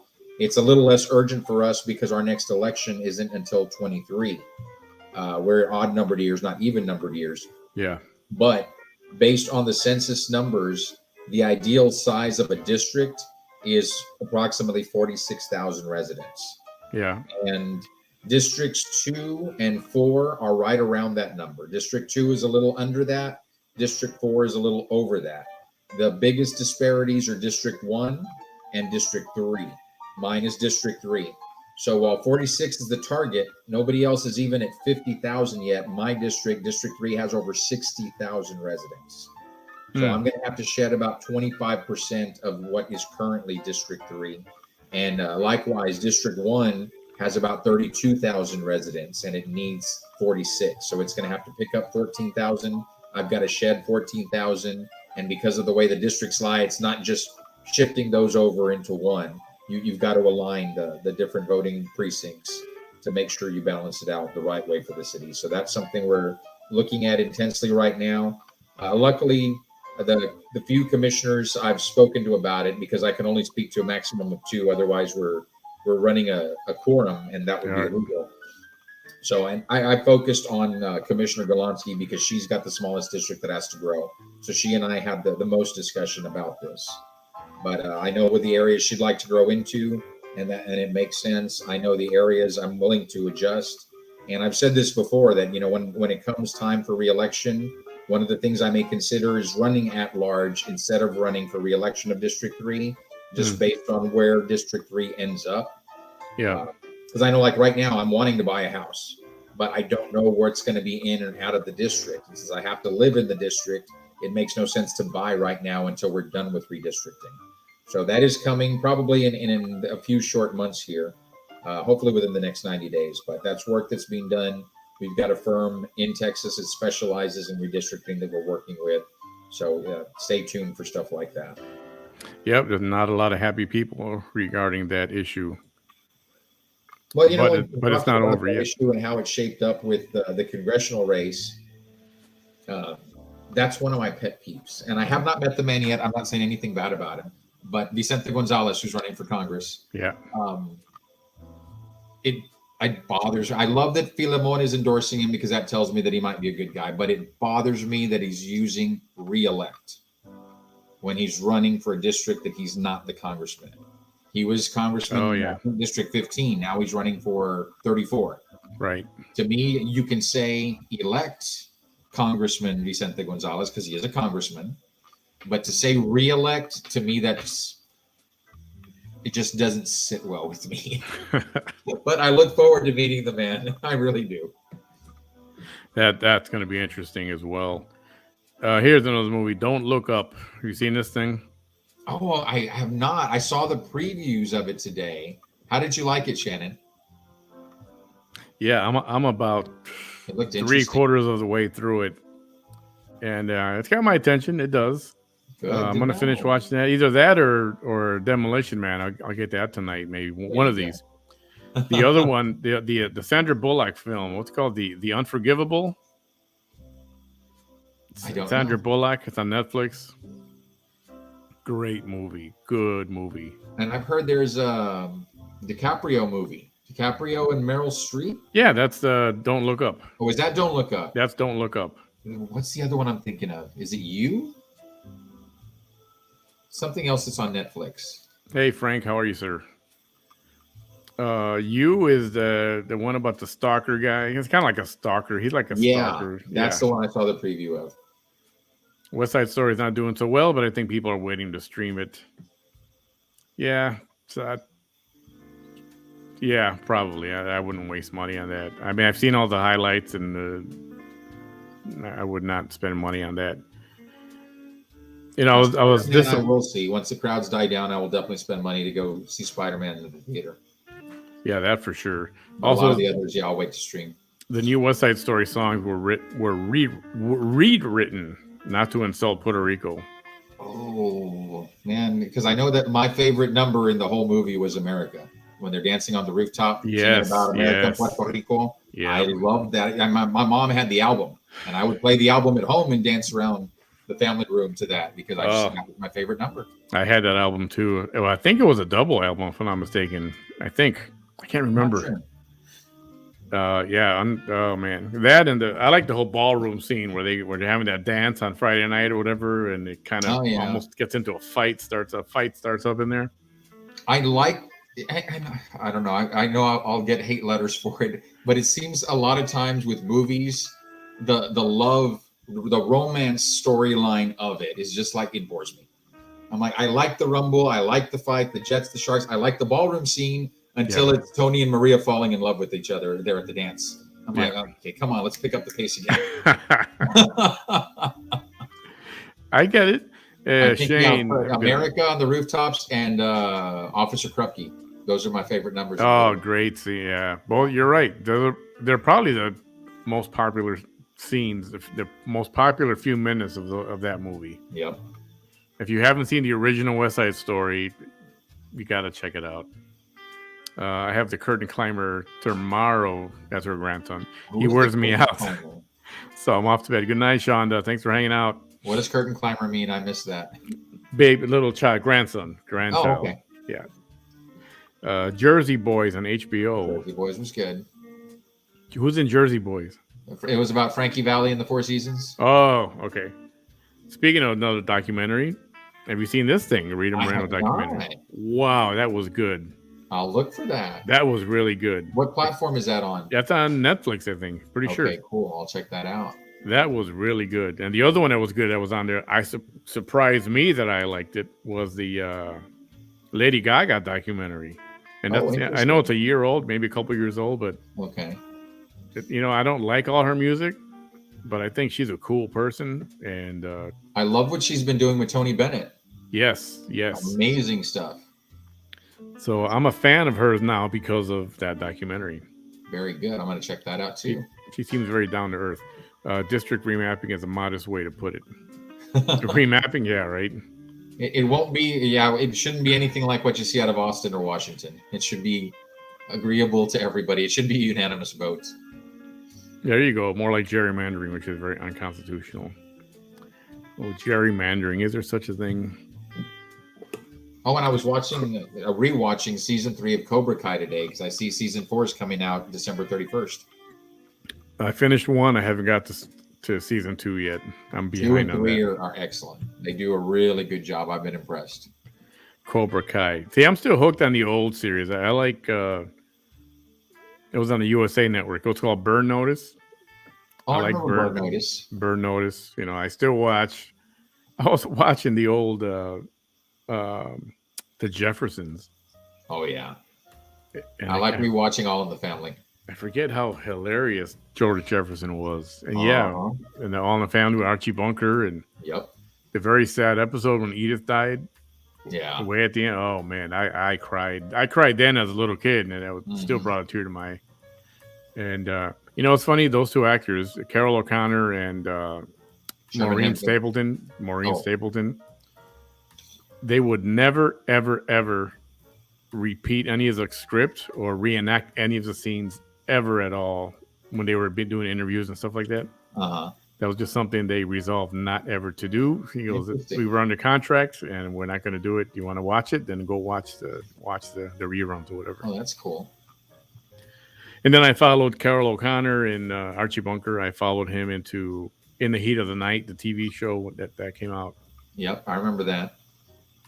So, yeah, this is one of those things where you can just go on and on and on with the movies. It was amazing writing and amazing television back then. And back then you could do things like that. Yeah. Nowadays, people would be protesting and picketing if you tried to create a show like that. His son was in the Heat of the Night. Oh, I didn't know that. He was one of the police officers. And unfortunately, he got into drugs and he died of an overdose or suicide. Overdose or suicide. Hearing that. Okay. Yeah. And Carol O'Connor wrote a book on it. It's called, I think the book is called, I have it here somewhere. I think it's called, I Think I'm Out of Here. And awesome book. I'm a big Carol O'Connor fan. And all right. Yep. I got to go and tend to something. I'm trying to stick it out as much as I can, but I keep being given the wicked eye by my kid over here. I get it. Yeah, I saw you looking off camera a couple of times. I'm like, yeah, somebody's trying to grab him. Yeah, they brought back some. Are those wings? Nope. Are those dumplings? Dumplings. I think it's Kimori they went to. Oh, Kimori's good. Never had these before from there, so. Okay, I was just. That's what I've got waiting for me. Yeah, the guy I'm dating right now was just telling him about sushi, and we need to go to Kimori. I'm not a fan of sushi. I'll do not. I was never a fan of sushi before, but I've come to the conclusion it's because I had not had good sushi before. And luckily, when I was traveling a lot for AT&T, I think I was in St. Louis, and some of the DirecTV guys that I was visiting before we bought them, they took me out to lunch, and they said, "No, you got to try this. It's a great sushi place," and fell in love with it. And after that, my husband and I would always order sushi. Yeah, I'm not. They say I watched documentaries about sushi, and they say it should be taken in just one swift chomp. I mean, you take it in, and not 2 or 3 bites. You just put. But Yeah, yeah. Not raw fish, raw anything. It doesn't appeal to me. So No, I like raw oysters. I don't like seafood either. So for that matter, so just, You're missing out, brother. You're missing out. Especially living on the coast. I know there's so much. The only seafood I like, and I want to go get some at the place that used to be the Lost Galleon in Port Isabel. Oh yeah. Now I've been told. I think Jimmy Vela told me. Yeah, the people that took over, they just took over, renamed it. They still do all you can eat shrimp, breaded shrimp. And my dad was a longshoreman, and my grandfather was a longshoreman. So he always had fresh squid, oysters, fish, shrimp, you name it. And so I had amazing seafood growing up as a kid. Yeah, it's a bad thing. I had a doctor tell me I should start eating seafood. More fish. Yeah. Start eating it. I'm like, yeah, but I've never had it at all. I mean, I'm not just gonna go out and buy salmon or something. And he's like, well, start like a child. Get some fish sticks. You can start there. Like, I know really? I was out to dinner with my chief of staff a few months back. We went to Liam's Steakhouse here in Brownsville, and he ordered the tuna steak, and it was amazing. That's not anything I would ever think of ordering going to a steakhouse, but I tried it, and it was amazing. How is Liam's? Have you ever had other stuff there? Oh, yeah. I love Liam's. Yeah. One of my favorite places in Brownsville. In fact, a friend of mine reached out recently to say, it was an anniversary was coming up for him and his wife. He's like, I want somewhere nice to take her. And yeah, the places I recommended, because he wanted something really upscale. And I said, La Pampa, Liam's, Madeira. Those are your higher end, I think, here in Brownsville. Yeah. But I think Liam's is probably my favorite. I love La Pampa also. I love that all of these are locally owned and operated. That's a big plus for me. Yeah, for sure. And I love, especially with Liam's, that the Salazar family has had so much success. They've got so many restaurants down here.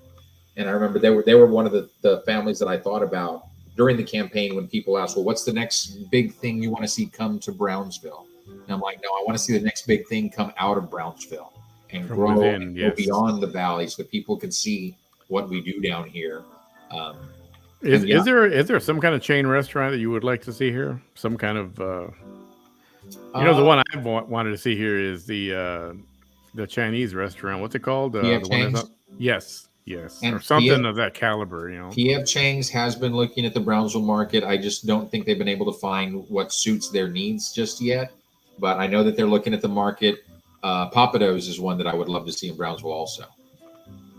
Seafood. I'm a fan of the bourbon pecan pie, or the sweet potato pecan pie with bourbon sauce. And everybody's talking about, you got to eat fish and seafood. But as I told a few of you already, I've watched a documentary called What the Health. Stay away from fish. The mercury levels in all this fish is just ridiculous. Well, you can't live on fish every day. You can't have fish every meal because absolutely... And you shouldn't do anything, even red meat. You shouldn't have red meat for every meal. Yeah, you do anything to excess, it's bad for you. Actually, at all, red meat wasn't meant for human beings to eat. It was meant for animals, for each other to eat raw meat, not cooked meat. So, and our teeth are not meant to chew on raw meat. But it's so good. I know. I know. And the other thing is milk. And I said this last time, and I'm going to keep saying this. Humans are not meant to drink milk. Cow's milk. Cow's milk, correct. Cow's milk, goat's milk. Cow's milk is for baby cows. Goat's milk is for baby goats. There's no benefit to drinking milk. In fact, it's more harm than good. There's so many freaking chemicals in there. It's not good for you. It's not meant for you. Interesting. As a default, human beings are what's the word? Can't drink milk. Lactose intolerant. Lactose intolerant by default. You're born that way. We're not meant to drink milk. There's no truth that milk is good for your bones and all this crap. Growing up, drink 2 glasses of milk a day.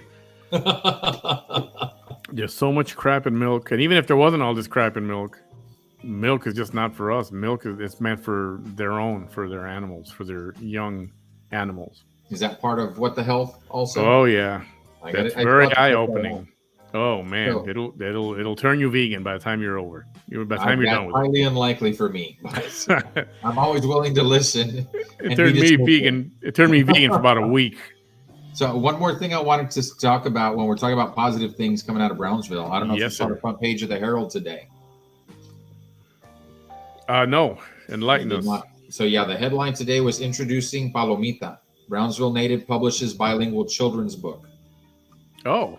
And this is, Brownsville native Vanessa Salinas Diaz has published the first book in her Palomitas Cravings or Los Antojitos de Palomita series of bilingual children's books, which centers around her young daughter Palomita and her abuelita cooking traditional recipes often found in Mexican households. The first book, Buñuelos, finds Palomita and her grandmother together in the kitchen making, of course, buñuelos. And this article goes on, but it's fantastic. I love seeing these great success stories coming out of folks that are from Brownsville. Just like the young man we had who was on the children's television workshop doing stuff with Sesame Street and the Muppets. That's right. Yeah, I love that. What is has any of the hate settled down from that mural downtown? Oh yeah, I think the most recent one. The most because there was another mural that came out after the controversial mural. Okay, so the pink one. I was talking about the pink one was the first one. That's where all the controversy was. That's pretty much died down. There was another mural that went up right across the street from the George Ramirez Performing Arts Center, and that was an artist not from Brownsville proper, but from the region, and she used a lot of local artists to work on the piece with her as well. Oh, okay. So that went over very well. Was very well received. It's a beautiful mural. I got to contribute just a slight part, not to any of the artistic part, but on one side, they've got the logos of the different entities, including the logo of the city of Brownsville. And so they had stencils up for each of those logos. And I got to wield the spray paint can for the city of Brownsville logo on that wall. Oh, that's awesome. Yeah. I heard that McAllen is going to be... McAllen was chosen for Amazon opening up a factory where they're going to make. Center? No, they're actually going to manufacture computer chips. Amazon? Yep, in the McAllen area. I manufactured anything. Yep, that's I heard this from not Sergio Sanchez, but the guy in the afternoon. Yeah, that's what I heard. I was looking into it. I thought it was going to be an Amazon warehouse, which I think would be fine. Yeah, that would be fantastic for down here. That'd be awesome. Yeah. You know what that makes me think of though, since we were talking about movies earlier, and I know it's horrible, but yes, Joe, red wine, absolutely every freaking day. And we'll come back to red wine because I can tell you why I can't have red wine right now.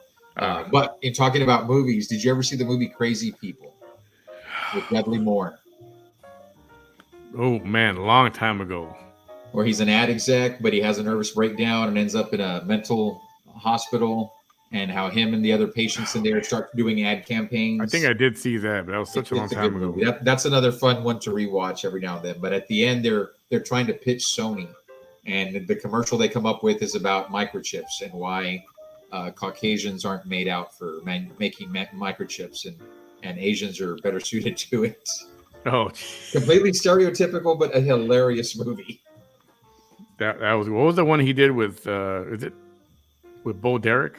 Was that 10? It's called 10. I think that's 10. Yeah. Yeah. He was an interesting character. Not always played a drunk, but he was very good at playing a drunk.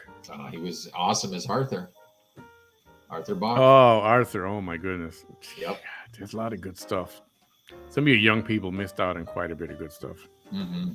Amazon book. Okay, let's see. Okay, let's go back to red wine. Why can't you drink red wine? Because I am currently on probation. I'm going through pretrial diversion. Remember, we had talked a lot. Oh yeah, okay. About my DUI. Yep. Excuse me. So that finally, I went through the process, and yeah, I'm now in pretrial diversion, going through all the steps, which is pretty consistent with a first-time offense. So, AA classes, community service, random urine tests. I know there's a Mothers Against Drunk Driving panel that I've got to watch, and defensive driving, all the typical things you would expect. But part of that is, of course, no alcohol. And I was very surprised while I'm going through this, not allowed to own a firearm. Oh, really? Yeah, I thought that was interesting. That's not something I would have expected as part of pretrial diversion. But so what does one do if they already had one lawfully? You I got to assume get you would rid of either it. have to either sell it to someone or put it in their care or put it in a safe, or I don't know if you surrender it to the county or law enforcement for the duration. I don't know. That's a good question. I'll have to ask my PO that next time I go in for a visit, which should be shortly after the new year. Interesting. Yeah. Yeah, well, I mean, glad things are going that way and you're straightening all that stuff out. And somebody made a Absolutely. comment here, Isabel, pretrial diversion, good job, sir. I love your boldness and honesty. You know, that's one thing. He's been open about all his everything, like ever since I've talked to him. Yep. He hasn't dodged anything. People have tried to trick him up with questions or they accuse him of not answering. I don't think there was something that you didn't really answer. I think if you didn't answer it because you couldn't, because it was an I open didn't go case. into details about my accident back then because it hadn't gone to court yet, but I would always talk about it. Yeah, and so he's been very And forthcoming, I believe, and he hasn't tried to hide it or bury it, or Not at all. But some people just are not happy no matter what. Yeah, and I will say, it was a real pleasure. I went to. I've been doing a lot of cultural things recently, and I know a recent weekend I went to the performance of the Nutcracker by Bellas Artes. I went to the performance of Humbug at Camille Playhouse. And there was also a recital at the Performing Arts Center, the Roca Kids, the Revival of Cultural Arts. And Jessica Puente Bradshaw, her daughter, was one of the performers there because she was one of the award-winning pianists. She did a marvelous job. I didn't make the connection until later on in the evening when I saw Jessica and her husband. And I think I'd seen her husband earlier in the night, and I knew he looked familiar, but it didn't click right away. It wasn't towards the end. And I'm like, that's Jessica's husband. And then I saw Jessica. And it was a really pleasant interaction. I loved seeing her. It was really nice. That's awesome. Yeah. And I wish love that her daughter's a pianist like that. That's one of the things I said to a lot of the folks that night. That's one of my biggest regrets is not learning to play an instrument when I was a kid. And so I love seeing these kids do this now and excelling. I love the program. I love what Roca's doing with these kids, and I'm glad the city is supporting it. And I want to continue to work with them this coming year to try and do even more for them. That's awesome. Yeah, I wish more people would get out to the Camille Playhouse, get some more culture. Yes, I agree. I've seen them. I saw the Best Little Whorehouse in Texas, their season opener. I missed Our Lady of the Tortilla, but I heard fantastic things about it. I'm glad I got to see Humbug, and I'm hopeful that I'll get to make the final 3 performances of the season. Yeah, if you get a chance, go and see a play there. They are taking precautions. You know, they're limiting their seating. It's not at 100% capacity. And the first couple of rows, I believe, they're leaving them blank, empty. Right. The first 2 or 3 rows, just to allow for more space from the stage. Yeah, because the actors don't wear masks, so it's to provide extra space for the audience. So they are taking precautions. Everybody, and it's good support for the Camille Playhouse, and it's got a rich history. Yes, interesting history as well. And so definitely get out and do that. And I think one of their upcoming performances is actually going to have an orchestra. They're going to open up the orchestra pit and have that as part of the show. Yep, we're going to have that show coming up as well as soon as we put that together. Good. So everybody get out and do something like that. It's good. Absolutely. It's good for you. It's good for the soul. It really is. And it's good to support the local artistic community, and especially the kids that are getting involved in the arts. Coffee shops, the bean, the something bean, the human bean, the human bean on Alton Glore. Yes. Yep. I've been there yet? I haven't tried it yet. I don't know. I'm kind of not loyal to, but I like my Starbucks. I like Starbucks, but I don't usually go there for coffee. Usually, I'm a nice chai latte, non-fat venti when I'm at Starbucks. But I'm a big coffee drinker. I love 7th and Park. I love Cafe Canasto. Those are 2 of my favorites. I really like Nerve in North Park Plaza. I got turned on to that recently, and I am a fan. 7th and Park is actually pretty good. It is. Yeah. What about... Okay, here's a question for you guys. Oh, and the Roast House. I have to mention the Roast House also. Where's Roast House at? That is on Alton Glore in the Arch Plaza. And Okay. then for those of you guys that go to farmers market, there's Warbler and Donkey Butt Coffee. Donkey Butt. Donkey Butt Coffee. They are excellent. Awesome name. Yep. Where's the best place? As of right now, the best place has been Super Cream to get the Mexican bread conchas. They are one of the best. I mean, I started having them. They're just so fresh and soft and really good. I know. I'm actually thinking. I've never been as part of my growing up. You know, we didn't do a lot of the traditional Hispanic things like Dia de los Muertos or the Rosca de Reyes. But I remember having breakfast at Super Cream. I think it was last year, not the year before, when they were making the roscas there, and it just looked amazing. So I'm really considering that this year. Yeah, I know people tell me about different places to go. The little bakery down here on Rockwell, I forget what it's called. It's a popular spot. And I tried it, and I still, as of right now, I'm hooked on. Not hooked. I don't have it all the time, but if I feel like a concha, I'm gonna go to Super Cream, and it's really good there. Mm-hmm. Just like tamales, I like Disco de Oro. You know, the tortilleria Disco de Oro. I need to try those. I don't think I've had them there yet. Wow, I was surprised how good they were. What are they selling for right now for the dozen? They're about $8 or $9 a dozen. That's about $9 cheaper a dozen than what I've been paying recently.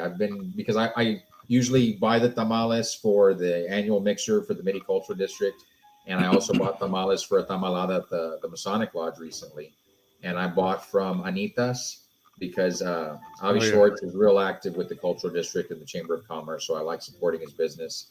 And Lopez Tamales, not Lopez Supermarkets, but this is the Lopez family on Madison. Okay. And right off of Palm Boulevard. It's like 137 or 135 East Madison. Fantastic.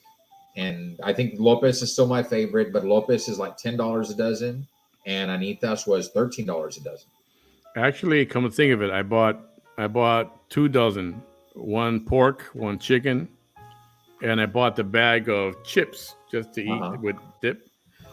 Oh, that was under $20 for those 3 items. So that's excellent. Maybe it's even cheaper than $9 a piece. Maybe it's $8 a piece. Do they do those with the rajas con queso? I don't know. I like those a lot.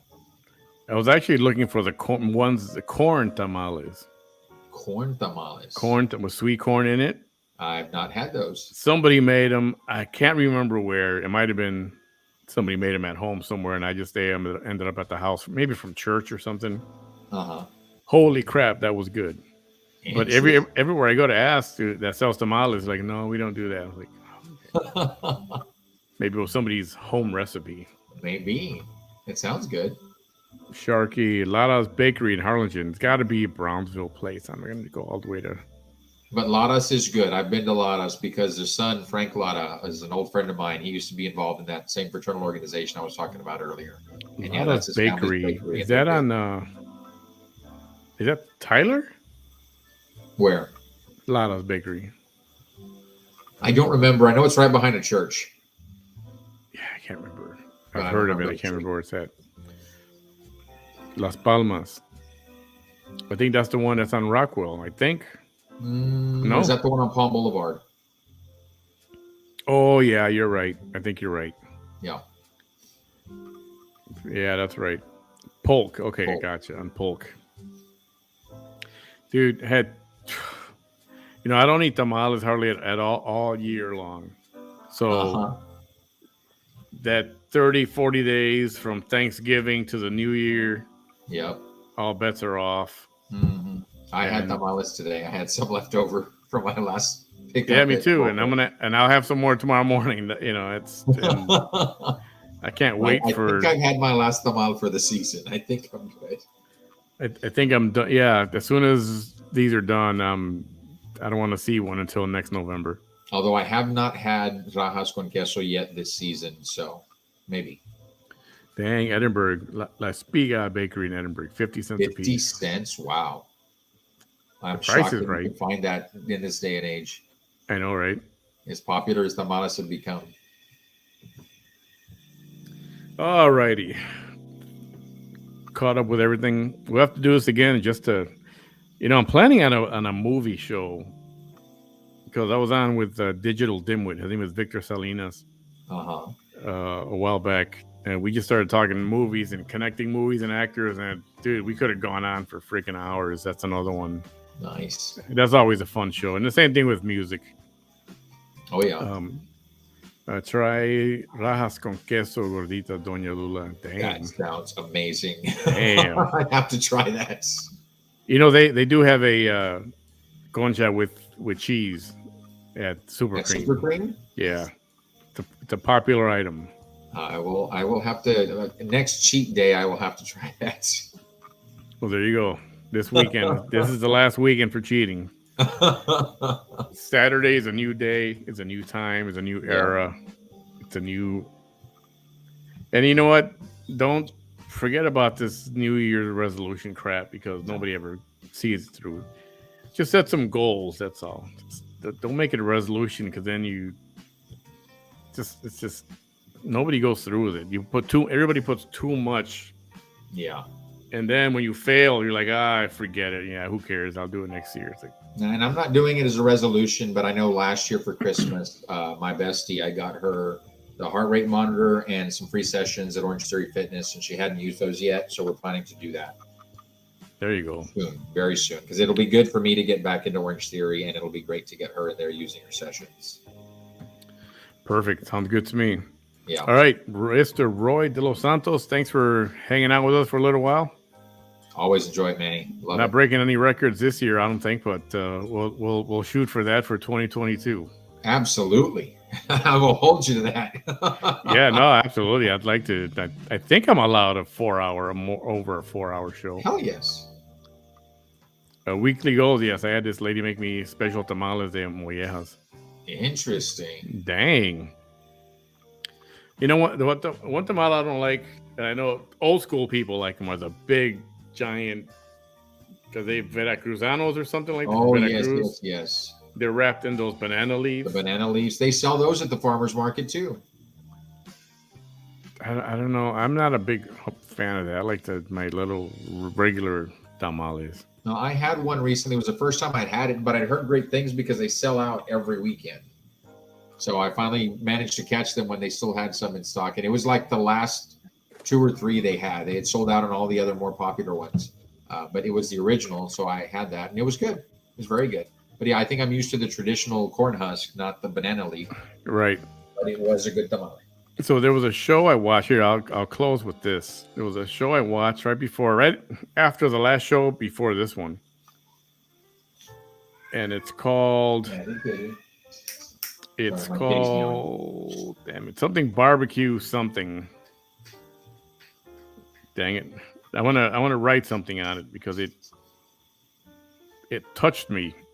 See if I can find it here real quick. The Taiko Chronicles. No, it's not that one. Although that was interesting too, the Taiko Chronicles. Is that a TV show? It's a Netflix series on the different types of tacos and depending on where in the world and stuff. Okay.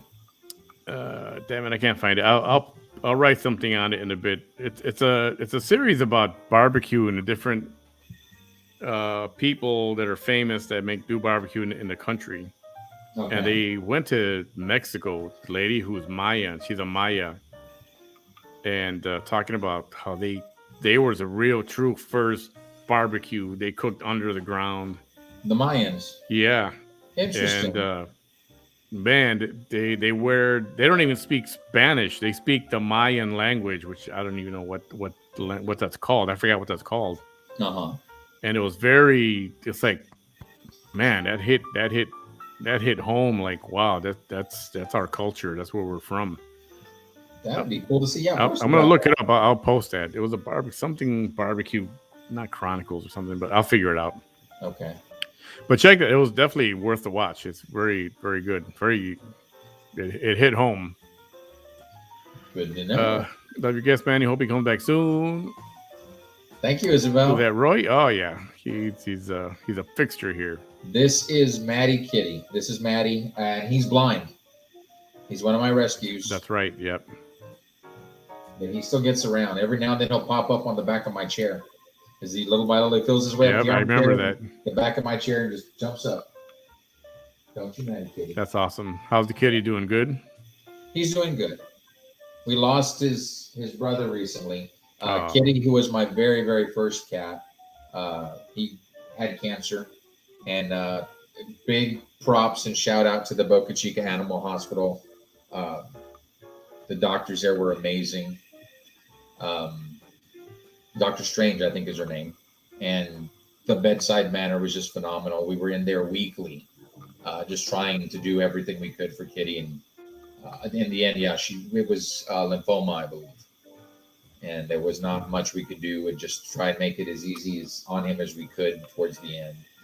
And crap, that sucks. Finally got to the point where it was time, because there was not going to be much quality of life left going forward. He got to the point where he had no use of his hind legs anymore, but he still had some quality of life. He was still very responsive, still very affectionate. And yeah, that last week, I think I spent a couple of nights asleep beside him on the floor with pillows and stuff. And then finally after that, I just put him in my bed, and he would sleep with me the last few nights that he was alive before we put him down. So yeah, Maddie's. Oh man, that hurts all the time. I'm going to get him a mate or not. We'll see. How old is this guy? Maddie, let's see, probably about 6. Oh, okay. I'd estimate. I know I haven't had him since he was a kid, and he was a neighborhood cat when I had my house. And once we realized he was blind and was getting beat up in the neighborhood, that's when we took him in, had the vet check him out. And the vet estimated, based on his teeth at that time, that he was 3 to 4 years old. And the funny thing is, the eye functions normally, like the eye responds to light, but clearly he's not responding to any visual stimulus at all. So he'll still walk around. You can tell he's following sound. He'll still bump into counters and walls. Yeah.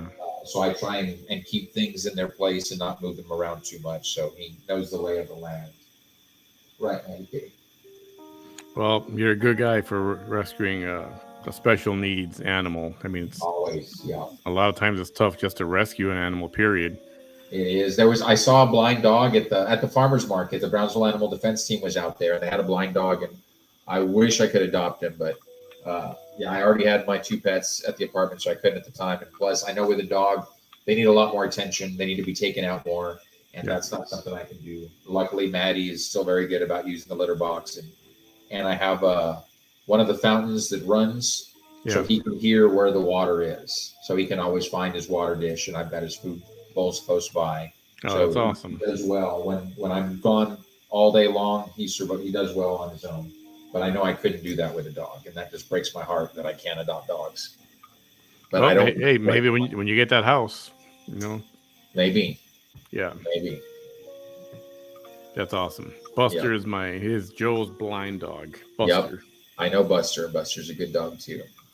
Yeah, pets are a lot of work, and that's why I like those messages. Christmas time is, don't be careful if you're going to give a pet as a gift. Right. It's not the kind of thing that it's not the kind of thing you can, after a couple of months, and I'm bored of the pet already, and then that's it. Mm-hmm. That's like you're adding a family member, for the long term. So, but it happens. That's one of the things the folks at the Animal Defense told me and the blind dog also is one that had been adopted once or twice, and the family just turned him in. That's always hard. That blows. You're right, Isabel. It is. It's like having a child. It's a life, man. It is. Absolutely. All right, buddy. I'm gonna let you go. I'm gonna go do what I gotta do. You do the same, and we'll do something again real soon. I'll let everybody know what's going on. I thank you for coming on short notice. Always, and Happy New Year to you and all your listeners out there, Manny. Happy New Year, everybody. I'll be back again on Thursday night. I'll fill you in on that. And thank you for showing up and hanging out for a little while. It's been fun. It's interesting. Definitely fun. Yes. Have a good night, everyone.